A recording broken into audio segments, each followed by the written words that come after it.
Hello board game brothers and sisters, I'm Adam Singer and welcome to another episode where I'll be letting you know of all the board games launching on Kickstarter and Gamefound over the next week. If you're new here, we do this every single week, and I normally do wear a hat, except for I was talking to my nephews this past week and they say that I wear my hat way too much, so I'm switching it up this week, and if the channel explodes because of it, it is all thanks to them. So say hello to Cole and Caden in the comment section down below, especially all you new subscribers that we're going to be gaining thanks to this change, assuming you guys can handle the glare. But I do like to start these episodes by going over some news and announcements that I just found out about over the past week, and I do have a couple for you. I actually heard about this one a while ago, but I hadn't mentioned it, and I think it is worth mention because Flamecraft is going to be releasing a new version of the game. This is going to be a 2-player version, and I want to mention this one because Flamecraft is a really fun game. It's a game that I really like, and it's a game that you'll like a lot if you enjoy comboing and combining different powers in all sorts of different ways, and also really cute dragons. Still about a month before this one launches, but you can expect it on April 29th. And this next one I want to mention because it is based on the video game with the same name that is a really popular game right now, and this one is Helldivers 2, and this is being published by Steamforged Games that always does an amazing job converting video games into board games. So if this is a franchise that you are interested in, you can have a lot of confidence that this is going to be done right. This one's also launching in April, but it's a little bit sooner here, launching on April 8th. I do also like to give a quick mention to BoardGameCo because Alex and I do work together keeping track of all these upcoming campaigns so that I can bring you these videos each and every week. But then Alex also uses that info to put together a consolidated video that he posts at the start of each month. The games are always shifting and changing, and there's new additions constantly, but if you do want to peek a little bit more into the future and get a good idea of the heavy hitters that you can expect for a month, definitely check out his videos and subscribe if you do like the content. But he also posts a ton of other types of videos as well, like playthroughs and reviews, and even doing crowdfunding roundups where he kind of goes through the value proposition of each of the games and if he thinks it's worth your money, both objectively and sometimes subjectively. It's all good stuff. I really enjoy it, and I do recommend checking him out, and I will have him linked down below. And I guess just a random other thing because I got bored this week and did something, but I've been kind of a fan of internet horror lately. It's just a new thing I discovered that's kind of fun, and I've been reading a few of these creepypastas or posts on r/nosleep, and I decided to try one for myself, so I did post a kind of psychological horror. It's really short, it's only like 900 words. It started with just a random concept that I thought would make for a good story, and I hope it did. I think it turned out pretty good, but if you've been feeling like my board game content just isn't spooky enough, this might be the answer to that problem, and I'll leave a link to it in the description down below.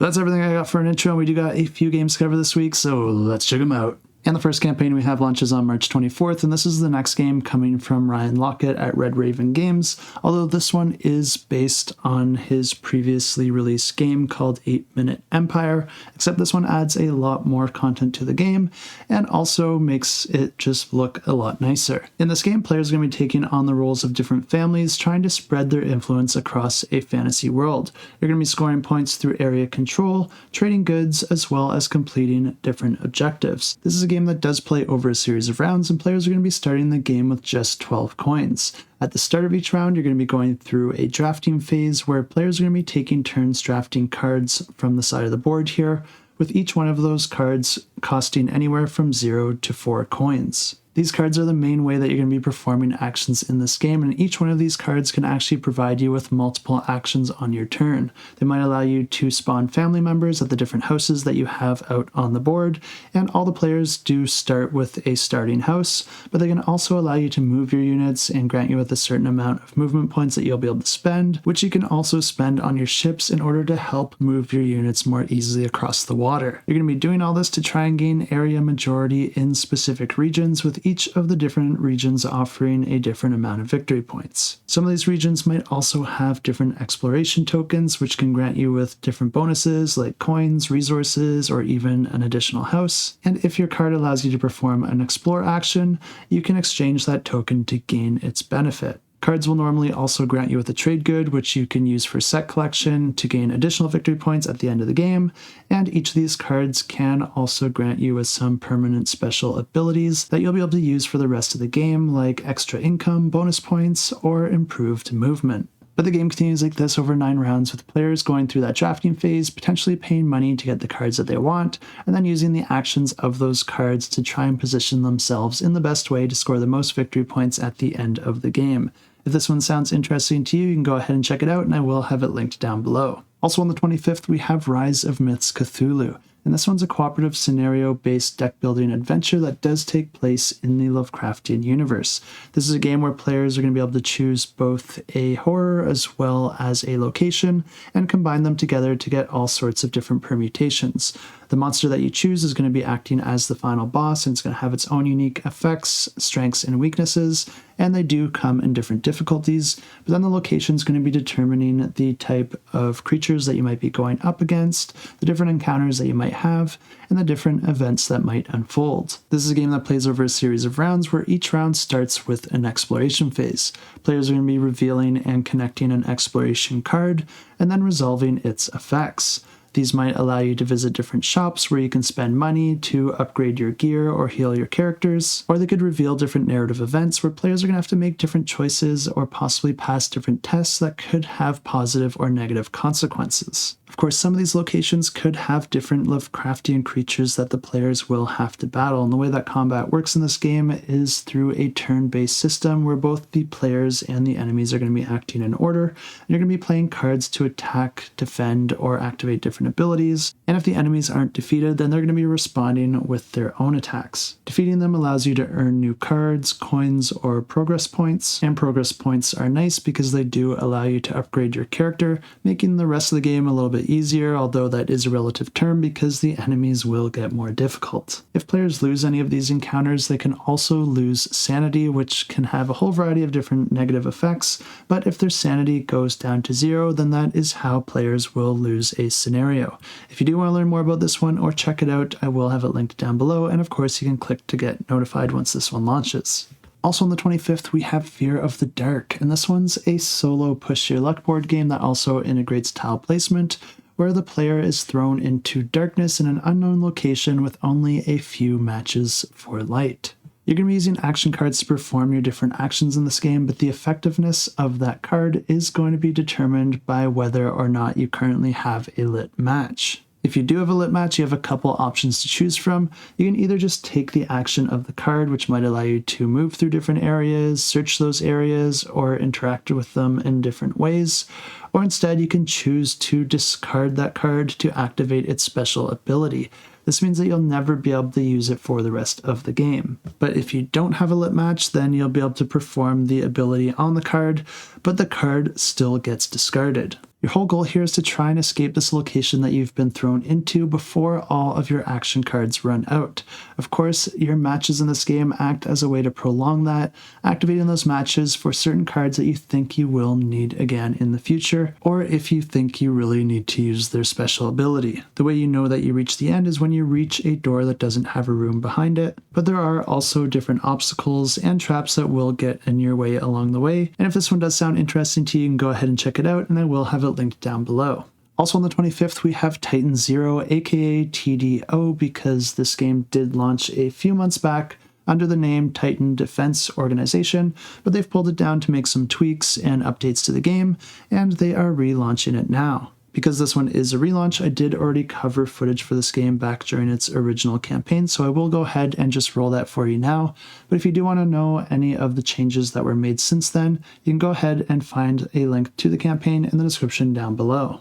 And this one is a cooperative dice rolling game where players are going to be fighting against all sorts of different titans. Each of the titans are going to have 4 different health tracks that you're trying to deplete down to 0, and they're also going to have an action deck and different effects and tokens that they leave behind as they move around on the main board. And the players are going to have a whole bunch of different heroes that they can play as, each with their own passive abilities, ultimate abilities, as well as additional abilities that you can purchase throughout the game. And something that I do really like about this game is that it is turn-based, but every single player is involved in that turn because the active player is going to get to roll all 3 of their dice, but then every other player is just going to be able to roll 1. Players are going to be assigning these dice to their own individual sheets in order to determine the actions that they're going to be performing for that turn. And this allows the players to do all sorts of different things like attack, move, heal, or defend themselves, or gain additional energy, which essentially acts like a resource in the game. Of course, the magnitude of each of these actions is going to be dictated by the value of the die that you rolled, because for each of these 4 different types of actions, you're going to have to decide which die is going to go where, with the higher die values giving you a more powerful version of that action. And of course, players are going to be using these actions to move around on that main board and attack the Titan. But like I said, the Titan has 4 different health tracks that you're trying to get down to 0. And the way that you determine which health track you are attacking is dependent on which colored space that your character is currently standing on. This means that players will be trying to manipulate the enemy's movement, but then also trying to time their attacks accordingly. And after all the players have performed their actions, you're going to be drawing a Titan card, which is just going to be giving you some instructions to the way that the enemy is going to be behaving. This usually means that they're going to be moving around and inflicting damage on the different heroes, and you lose the game anytime that 3 heroes are killed. But the nice thing here is that anytime that one of your heroes dies, you just choose a new hero from the box, and then you'll continue playing as that hero. But as soon as 3 different heroes are killed, you lose the game. Or the other way that you can lose the game is anytime 3 bases are destroyed by the Titan. And the way this works is that anytime the Titan moves into a space with a base, it's just instantly destroyed. So you're going to want to try and avoid getting into that scenario.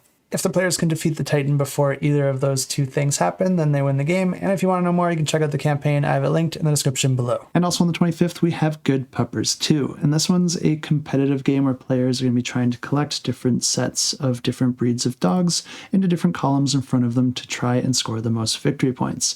This is a game that does offer open drafting, so players are going to be managing a hand of 3 cards, but at the end of their turn, they will be drafting a new card into their hand. The way a round works is that you're going to be choosing one of those cards from your hand and then placing it into your tableau. As you add these cards to your tableau, you're going to be grouping them in columns by their breed. Each of these cards have their own effect that does get activated when you put them into play, and these effects often scale by the number of cards that you have of that breed already. So if you have more cards of a certain breed, it's going to be making the card that you play that much more powerful. Common effect is to add bones into your tableau, which are represented by cards face down, and these are all going to be worth victory points at the end of the game, but there's also other effects that might allow you to rotate those cards, increasing the value each time that you're able to do it. Each of these cards also has an endgame bonus that if that card is on top of the column at the end of the game, you're going to be scoring additional victory points based on that condition. This means that not only do you care about the actions you're getting from the cards, but you also care about the endgame bonuses, because all of this is going to come to play when you decide which cards you want to play in which order. Each of the cards also have a number on them which represents their initiative value, and after all the players have gone, you're going to be checking for whichever player has the highest value, and they're going to get first dibs on which of the new puppies that they want to draft. This campaign is also going to be introducing the Rascals, which are just a whole bunch of other animals that are going to be making an appearance, and you can assign them to any one of your columns, and they're each going to have their own scoring objective associated with them.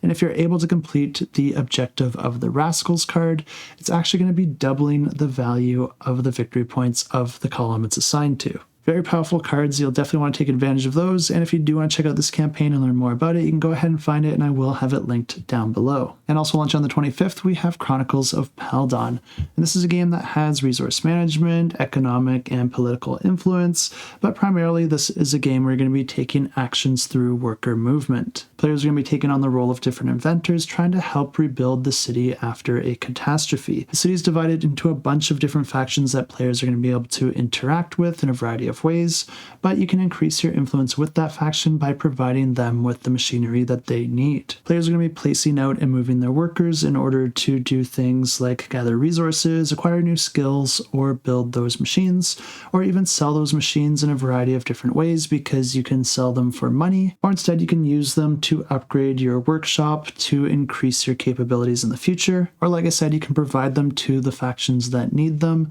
and what this is going to do is earn you victory points, and the amount of victory points that you get is going to be determined by that faction's current standing within the city, which is also manipulated by players' actions. I couldn't find much more info on the gameplay on this one, but if it does sound interesting to you, you can go ahead and check it out, and I will have it linked in the description down below. And also launch on the 25th, we have Chronicles of Civilization. And this one's a competitive pen and paper civilization building game. Players are going to be trying to grow their civilizations in a variety of different domains like food, mining, science, diplomacy, and military, all while trying to manage resources, expansion, and stability. Your map's going to be driving expansion as you draw roads to connect different settlements, farms, mines, and ports back to the capital city. Some of these areas could cause disputes between the players, which of course will be resolved either through diplomacy or through military might. For every game that you play, there's always going to be one Chronicle card that's included, which essentially acts as the scenario for that game,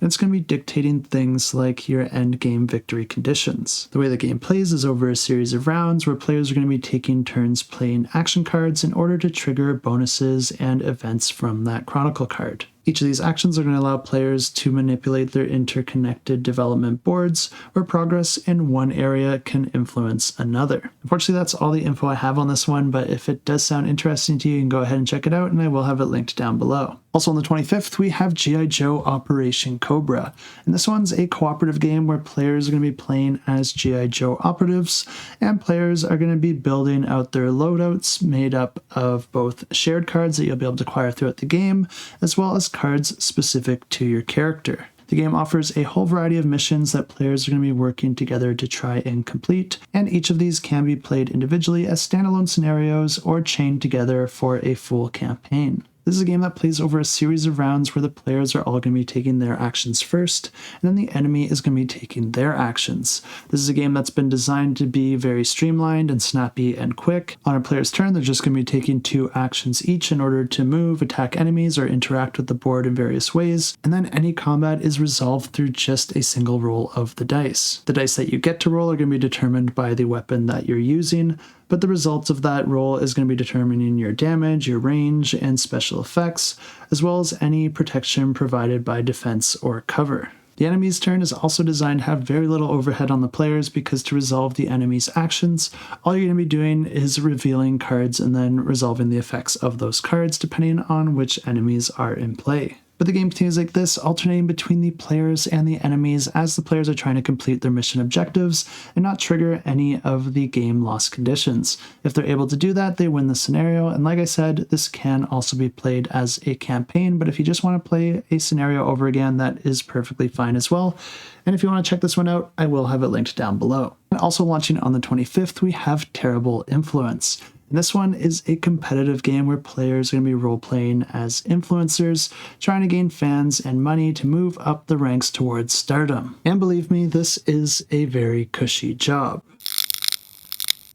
Each player is going to be using a character board that has their own unique character in it, as well as a bunch of different locations where different upgrade cards can be slot into. But what I really like about this game is that you get these cards and many others from these 3 decks on the left-hand side of the board here. But the one that you have access to is determined by your current level of stardom, and you're going to be moving up these tracks as you become more and more famous, starting you with only access to the influence card, but eventually gaining access to the fame and power cards. These are going to be granting you new skills, advantages, and new revenue streams, but there can also be all sorts of ability cards you can gain that you can use to harm your opponents or protect yourself, and they can also have a whole variety of other effects, and the result of those effects could be determined by either a choice or a roll of the die, and some of these might even require you to roleplay a certain situation as the influencer that you're playing as. The game continues like this, with players using their actions and drawing those cards and moving up the influence track, and the player that makes it furthest down the track or even becomes president of the United States is the winner of the game. And if you do want to learn more about this one, you can go ahead and check it out, and I will have it linked down below. And the next couple campaigns are for expansions for games that I did cover in the past, so I'm going to go through these ones really quick. But the first one is launching on March 25th, and this one is Spark Riders 3000, the Galactic modules. This is going to be adding 2 new riders into the game, 6 new ship rooms, 1 new turret, and a bunch of new items, and 3 new missions that you can go ahead and play through. But like I said, I did cover this one in the past, so instead of going over all of that over again, I'll just go ahead and roll that previous footage for you now. And this is a cooperative scenario-based game where players are trying to deliver precious cargo to the deep reaches of space. Each turn, players are going to be able to move and then perform an action, and when you move, you'll be able to move up to 3 rooms within your spaceship, and then you'll be able to perform one action to either pilot, shoot, or tinker. And each of these actions will require you to roll dice in order to determine your level of success, but each character is also going to be coming with its own character cards to make them more adept at certain actions. And the different things that you might do is to put up shields and defenses, attack enemies, harvest debris and resources, and repair your damages by using those debris and resources. And a really neat cooperative aspect of this game is the way that players can coordinate their actions,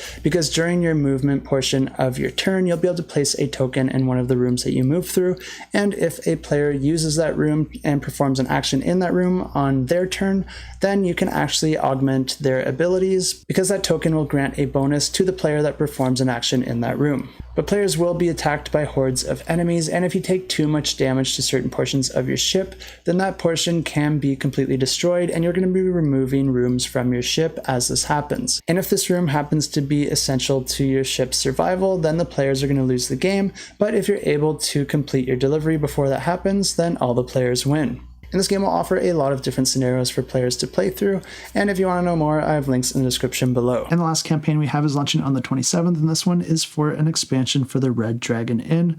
And this one's pretty straightforward. It's going to be adding 2 new characters into the game, and these ones are going to be battling bards, so if this is a game that you are a fan of and you're looking to expand the characters available, you can go ahead and check out this campaign down below. But if you're not familiar with this one yet, I will go ahead and roll my previous footage for you now. Players are going to be managing their fortitude and their alcohol and trying to be the last one still partying at the bar. All adventurers do need their downtime, and the Red Dragon Inn is one of the more popular pubs. And the way this game plays is that each player is going to be choosing their character and taking their associated character deck, but then they're also going to get a board to measure their fortitude and their alcohol. These are both going to be tracked on the same track, but they're going to be moving in opposite directions, with your fortitude starting at 20 and your alcohol content starting at 0. And if those 2 tokens ever meet, you're going to pass out and be kicked out of the pub. Your deck of cards will have all sorts of different cards, like the action cards that you'll be playing on your turn, and then the sometimes cards and anytime cards that will be played at different times of the game. There's also a special gambling card where you can trigger a gambling minigame to try and drain your opponents of all their gold. But on your turn, you're essentially starting with a hand of cards, and then you can discard and redraw as many of those as you like. You're going to be playing an action card from your hand and then performing that action, which is usually going to be some sort of benefit to you or something harmful to the other players. You'll then be ordering a drink for one of the other players, which means that you're going to be taking a drink from the face down pile in the center of the table and then keeping it face down but putting it on that player's board. Players each have a spot on their board for their different drinks, and the more drinks you get, the more of a queue of drinks you'll have on your board, and the final thing you do on your turn is to take a drink from your own board. Your cards can have all sorts of different effects, but those are one of the main ways that will affect your fortitude, and then the drink cards are the main way that will affect your alcohol. And if that main drink deck in the middle completely runs out, then all the players are going to have to pay a coin in order to get it replenished, and of course, if any player ends up with no coins at the end of their turn, then they're also going to be kicked out of the bar, because you got to be able to pay your tab. And that's everything for this week, but don't leave yet, because we have a ton of giveaways this week, and they are all offered worldwide, except for sort of this first one, because although it is offered worldwide, it's only offering free shipping to North America. So if you want to enter in this first one, just be aware of that. But all the rest are all offered worldwide, and all these games look like a ton of fun. And we'll just start with the first one here, which is for a pledge for Misfit Heroes. And this one's a really interesting competitive game where players are going to be using cards to build the tableau, using the ability of those cards to gather resources, which you can then trade in for different tiles, which are worth victory points. But what's really interesting about this game is that the deck in this game is built using card crafting. And what I mean by that is that each one of these cards is actually made up of 2 cards, because when you first get this game, you're going to have 2 different decks, one full of clear cards and one full of not clear cards. You're just going to be shuffling those decks individually and then combining them together randomly and putting them into a sleeve. This combines the elements and effects of the different cards together in a unique way that's going to make your game completely different from any other game out in the world. If all that sounds like fun to you, you'll definitely want to enter in on this one because not only is it going to be getting you a copy of the game, it's going to be getting you the deluxe edition, which comes with playmats for all the players and all the components upgraded to wood, including the resources, the tiles, and the coins. Don't forget that this one is offered worldwide, but if you're anywhere outside of North America, you might have to cover shipping, so just make sure that you are okay with it. If you are okay with it, just go ahead and leave a comment down below saying anything that you want, but just making sure to leave the hashtag Misfit in it. If you're looking for a suggestion, maybe you could let us know who your favorite Misfit hero is, however you want to define that. For myself, this probably isn't my number one choice, but it's just the first person who came to mind, and that would be Malcolm Reynolds, who is the captain of the ship in Firefly. Fantastic series that was canceled way too soon. They did make a movie to kind of close it off, and it was a really awesome movie as well, so I recommend all of that. But the next giveaway we have is for another deluxe edition, but this one is for the LUDOS America campaign, and this is going to be including 4 different games from different locations across the Americas, and each one of these are 2-player games, and they are also strategy games. This is a team that's doing really cool stuff, and if you haven't checked out any of their campaigns yet, definitely go ahead and check this one out. Their whole vision here is to try and find games from all over the world and recreate them with deluxified components and updated rules in order to make sure that those games aren't forgotten to time and have them experienced by more people from all over the world. And a couple other things that I really do love about these campaigns is that they always do have a pay what you want pledge to make these games as accessible as possible to anyone, and they also do donate games to the different communities in the locations where these games originated. The games are all also very portable and very easy to play, so they're great if you are traveling. They also do a great job with the aesthetics on these, so they're just going to look great no matter where you are. And this giveaway is going to be for the LUDOS America Collection Pledge, which gives you a really nice box to store all 4 games offered in this collection. I do also want to mention that if you are interested in even more games from different locations, or if you just want to see what other games they have done in the past, they are offering them all on this campaign as well, and you can go find them in the add-on section or in the bigger pledges that they're offering because they do have them all bundled together. But if you're just looking for individual games or collections, you can go ahead and find those in the add-on section as well. But like I said, this game is offered worldwide, so anyone can feel free to enter this one, and all you got to do is leave a comment down below. And for this one, I want you to put the hashtag LUDOS, but then put a region or a country or a continent that you think they should cover next. For myself, I am Italian, so I guess I'd do LUDOS Italia, but I'll try not to be that greedy and I'll expand it to the Mediterranean, so maybe the LUDOS Mediterranean could be a really cool bundle. There's a lot of great games out there from all over the world, so let us know in the comments where you think they should look next. And for the next giveaway, we have a cooperative game which is called ZeroDay.exe. And this one is a cyberpunk-style cooperative deck-building dungeon crawler where players are going to be trying to fight to reclaim the city. Each player is going to be playing as a unique character as they try to complete operation-specific objectives, and you're going to be doing things like downloading hacks, attacking enemy AI robots, scavenging parts, and building mods in different items. Players are going to be using their cards to sneak around the enemies, taking advantage of lower initiative values to try and strike first. The more the enemies become aware of your presence, the more difficult they will be to defeat, and each enemy is going to be weak to one of the 2 different types of damage in this game. There is physical damage, but then there is cyber damage. You're going to want to make sure that you're dealing the appropriate damage to the appropriate enemies so that you're able to defeat them and steal their parts and upgrade your own. This giveaway is going to be for the deluxe pledge, which gets you a copy of the game as well as the characters miniatures upgrade pack. And just like the previous one, this one is offered worldwide, and to enter this giveaway, all you gotta do is leave a comment down below. And you can say anything that you want, but if you're looking for something in particular, maybe you could let us know of an app or program that you wish you could deal some cyber damage to. For myself, I would definitely love to even the playing fields with Jira. And this next one is for Gudnak the card game, and I wanted to do it last because this one is actually an expansion to a campaign that they did do in the past. I'm really happy for them because this campaign's already raised over $200,000, so I think the first game must have been really well received. And I know I'm also a fan of it, and I really like what I'm seeing with this new campaign. It looks like they're going to be adding a bunch of new cards and characters, as well as new boards that you'll be able to play on. And I do like that they advertise this game saying that every card is broken. But the reason that I wanted to mention this one last is because the publisher actually submitted this game after the campaign had already launched, so I wasn't able to cover this one during the week of its launch, so I did want to give it a special mention now. Even though I wasn't able to cover it, they still did offer this pledge for a giveaway, which is really awesome of them. So if this one does look interesting to you, definitely go ahead and check out the campaign, and I will have it linked down below. But the least I can do for them is roll the previous footage of their original campaign because I did cover it in the past. So after I let you know how to enter in on this giveaway, as you're leaving your comment down below, I'll just go ahead and roll that previous footage, and you can check it out if you want to learn more about how this game actually plays. This one is offered worldwide, so everyone can feel free to enter,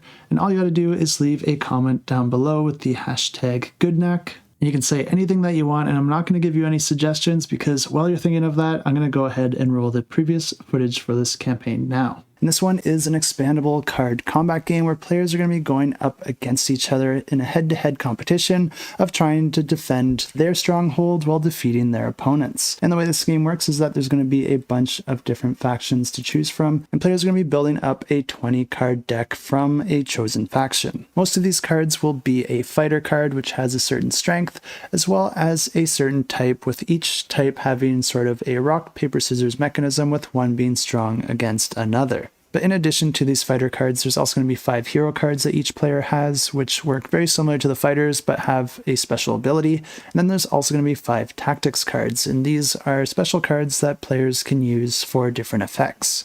But after players have each built up their deck of 20 cards, you're going to be putting it on your side of the board on top of your stronghold. And these cards are important to protect your stronghold because if an enemy card ever gets adjacent to your stronghold at the start of your turn, then you lose the game. But until then, players are going to be taking turns drawing a card from that deck at the start of their turn, and then performing 2 actions. The different actions available are to draw another card from your deck, deploy a card from your hand out onto the board, and you can stack cards out on the board of the same type, allowing you to move them a little bit more efficiently because that is another action you can perform. And then of course there is the attack action. You can attack any cards adjacent to you, and you're just going to be comparing your strength, and the player with the highest strength wins that combat, removing the other one from the board. This also means that if your strength is the same, then you both get eliminated from the board, but don't forget that each of the fighters does have a type associated with them, and certain types are stronger against others, so that does give you an additional strength to your fighter if you do have that advantage.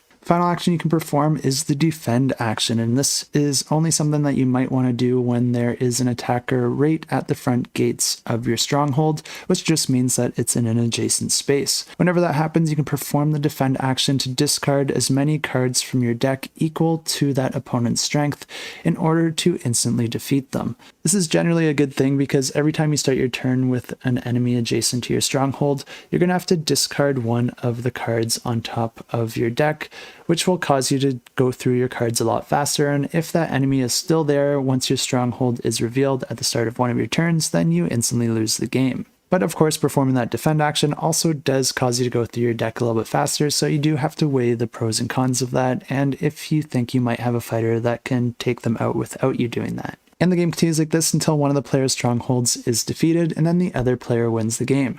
And this game looks like a lot of fun. I think it's going to be offering you a lot of depth to complexity because it looks like there's a lot of strategy here without a whole lot of rules overhead, which is always something I'm a big fan of.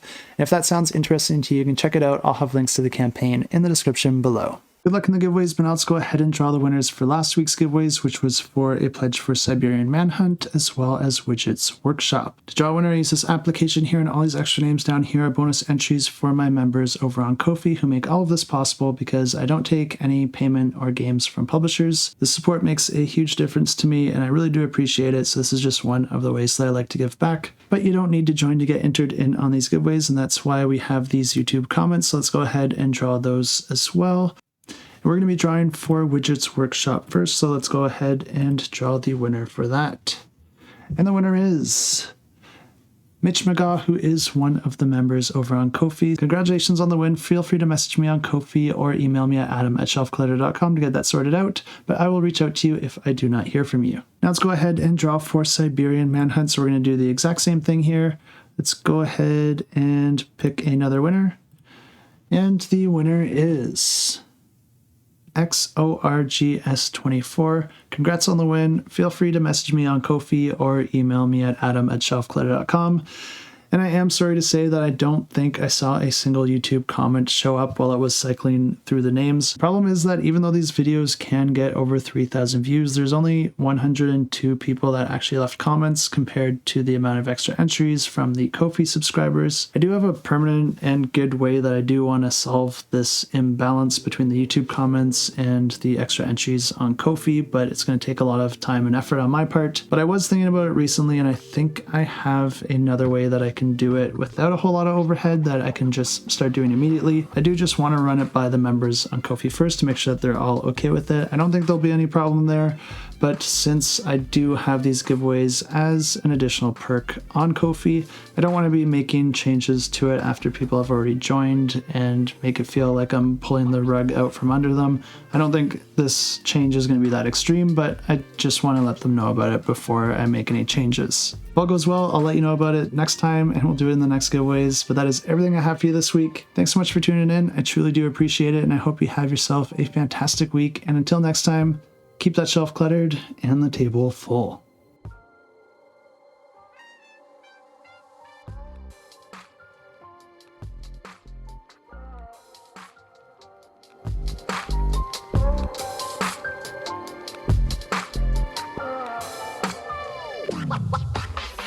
Wow.